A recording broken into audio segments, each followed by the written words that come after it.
बच्चों, आसान साइंस के इस खूबसूरत से चैनल पर आपका इस्तकबाल और खैर मकदम है। आज के इस वीडियो के माध्यम से हम लोग जानने की कोशिश करेंगे कि साबित करें कि प्रकाश संश्लेषण की प्रक्रिया के लिए सूर्य के प्रकाश का होना आवश्यक है। इससे पहले हम लोग साबित कर चुके हैं कि प्रकाश संश्लेषण की प्रक्रिया के लिए कार्बन डाइऑक्साइड का होना अनिवार्य है, और इसके साथ साथ ये भी प्रूव कर चुके हैं कि प्रकाश संश्लेषण की प्रक्रिया के लिए क्लोरोफिल का होना आवश्यक है। लेकिन आज के इस वीडियो में हम बात करेंगे कि प्रकाश संश्लेषण की प्रक्रिया के लिए या फोटोसिंथेसिस के लिए सनलाइट का होना नेसेसरी है, उसी को प्रूफ करना है। सबसे पहले क्या करना है, इसको प्रूफ करने के लिए एक गमले में लगा पौधा लेना है और उसे 1 से 2 दिन तक अंधेरे कमरे में रख देना है। यहाँ पे अंधेरे कमरे में रखने का पर्पस क्या होता है उसको ध्यान से समझना है। इससे पहले भी जो प्रूफ किए थे उसमें भी अंधेरे कमरे में रखते थे। क्यों रखते हैं अंधेरे कमरे में? अंधेरे कमरे में रखने का पर्पस ये है क्योंकि जब सनलाइट या सूर्य के प्रकाश की रोशनी में कोई पौधा होता है तो प्रकाश संश्लेषण की क्रिया होती है, फोटोसिंथेसिस होता है, तो वो अपना भोजन बना लेते हैं। लेकिन भोजन बनाने के बाद कुछ भोजन को, कुछ फूड को वो स्टोर कर लेते हैं स्टार्च या मंड के रूप में। उसी को जब हम लोग अंधेरे कमरे में रखते हैं तो वो मंड या स्टार्च क्या हो जाता है, यूज हो जाता है, खत्म हो जाता है। इसीलिए क्या करना है, सबसे पहले 1 से 2 दिन तक इसे अंधेरे कमरे में छोड़ देना है।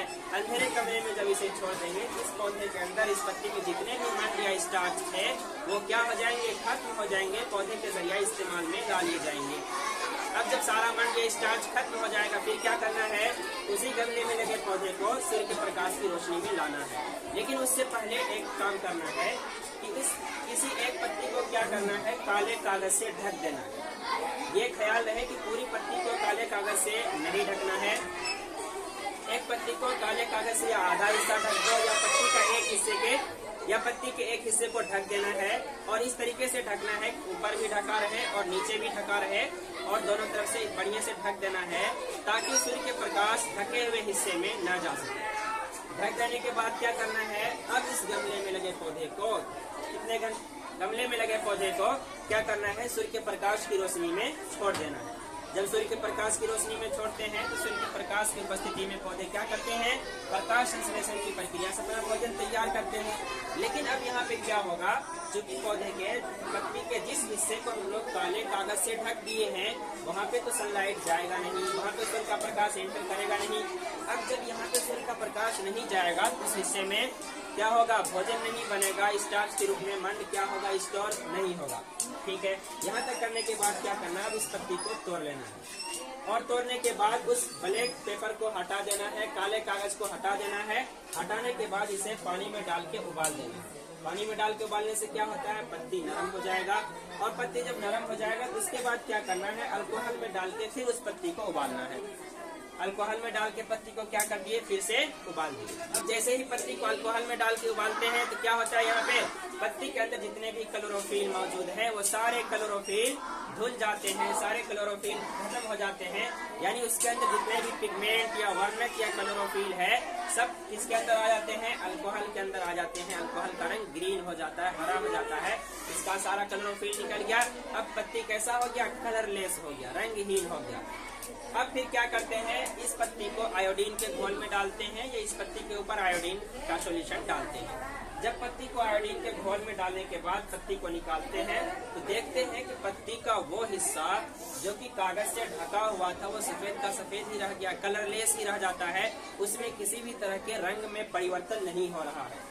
इससे क्या पता चलता है, पत्ती के जिस भाग को ढके थे यहाँ पे क्या हुआ है, प्रकाश संश्लेषण की प्रक्रिया नहीं हुई है। क्योंकि अगर प्रकाश संश्लेषण की प्रक्रिया यहाँ पे होती तो मंड का निर्माण न होता, स्टार्च का निर्माण न होता, और अगर स्टार्च बनता तो स्टार्च का ये गुण होता है जब उस पे आयोडीन डालते हैं तो ब्लैक ब्लू कलर में चेंज हो जाता है, काले नीले कलर में बदल जाता है।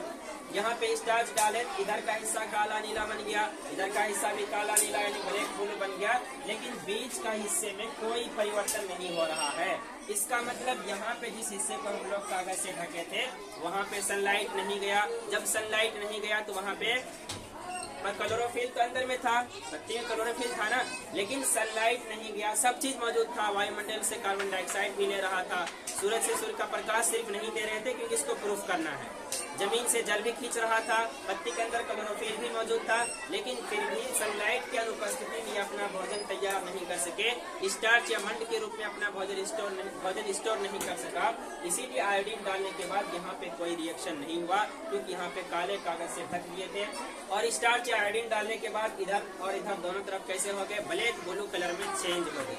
इससे क्या पता चलता है कि प्रकाश संश्लेषण की प्रक्रिया के लिए सनलाइट या सूर्य के प्रकाश का होना जरूरी है, क्योंकि यहाँ पे सनलाइट नहीं पड़ा तो क्लोरोफिल की मौजूदगी होते हुए, पृथ्वी से जल खींचते हुए, वायुमंडल में कार्बन डाइऑक्साइड होते हुए भी यहाँ पे मंड या स्टार्च नहीं बना सका। इस प्रक्रिया से यह साबित होता है कि प्रकाश संश्लेषण की क्रिया के लिए, फोटोसिंथेसिस के लिए किसका होना जरूरी है, सूर्य के प्रकाश या सनलाइट का होना नेसेसरी है, जरूरी है। उम्मीद है कि आप इस क्रियाकलाप के माध्यम से necessity of sunlight in photosynthesis यानी कि प्रकाश संश्लेषण की प्रक्रिया के लिए सूर्य के प्रकाश का होना आवश्यक है, इसको समझने में सक्षम रहे होंगे।